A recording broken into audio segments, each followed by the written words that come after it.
Thank you so much, CBZ Middlechild Brown. And yes, Mars has been a hot topic over the past few months. And we heard it recently. It's the closest ever because now we can see it from the comfort of our homes. In fact, over the past weekend, stargazers might have wanted to catch a glimpse of Mars shining bright. But this morning, we shed light on it because I have so many questions around this. This morning in our studio, Jonathan Weltman, thank you so much for joining us. Thank you for having me. The first immediate question I had for you is, are we in trouble? How close will Mars be? What is busy happening? But what does it mean when Mars is at opposition? Well, every 2 years or so, Lana, the planets and the sun line up in a certain way. And when it's in opposition, the Earth is in between a planet and the sun. So right now, the Earth is directly in between Mars and the sun. And so what that means is that when the sun rises in the east, Mars is setting in the west. And when the sun sets in the west, Mars is rising in the east. Great time to watch Mars. But this is the thing, I'm such a non-believer. I mean, Graham laughs at me all the time when I hear Mars and astrology and things like that. Immediately I go, no, I don't want to know anything about it. But I'm so interested. So how long will it remain this bright? It's working its way towards something we call the closest approach, right, which is happening on the 30th of May. That's crazy. So it's the closest that it will ever be? No, it's the closest it's been since 2005. It's about 75 million kilometers away. Enough. But in 2003, it was very close, 56 million kilometers away, and it won't be that close again until 2287.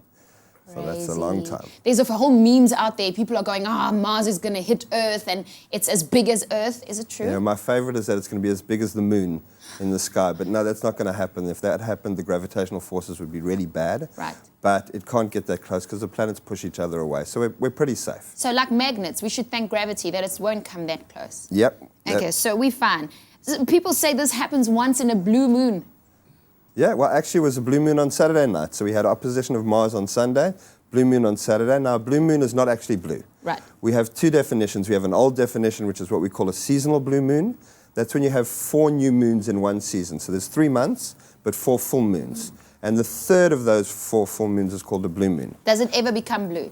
Never. But that's what we had on Saturday night, was a seasonal. Now, the new definition of a blue moon is when you have 2 full moons in 1 month. Right. That's also not blue. Okay, so what we've heard is Mars is coming closer to Earth. You just explained it, so this is happening on the 30th. Just give me more information of this. So it's coming this week, the 30th of May, rather, not March, 30th of May. Explain to me about Mars coming closest to Earth. Well, as the closest approach happens, Mars will get bigger and bigger in the sky. So you can actually look at it with the naked eye. It looks like a red star at the moment. And if you have a telescope at home, it's an amazing thing to view. And it's the closest it'll be in about 2 years, because it takes 2 years for Mars to go around the sun, where we do it in 1 year. And so it's a great time now to pull out that telescope, get the dust off, and have a look at our closest neighbor. Is it an exciting time, or are we in trouble? We're not in any trouble. It's a very exciting time. We can actually start making plans about where we're going to go and land on Mars now. That is so crazy. Have you ever been to the moon? No, I'm afraid I haven't. Only 12 have, and they're all American. You've never been. Okay, Chief Executive, Foundation for Space Development, Jonathan Weltman is in our studio this morning telling us that we are very close to Mars and that Mars is very close to Earth. So 30 May, you better look out. You'll be able to see it. If it's a red star now, what will it look like on 30 May? Like a red star. Jonathan, you make me laugh. Thank you so much for joining us in our studio. Absolutely. Jonathan Weltman in our studio. Well, ZBZ's got good news. Well, I think it's as good as this.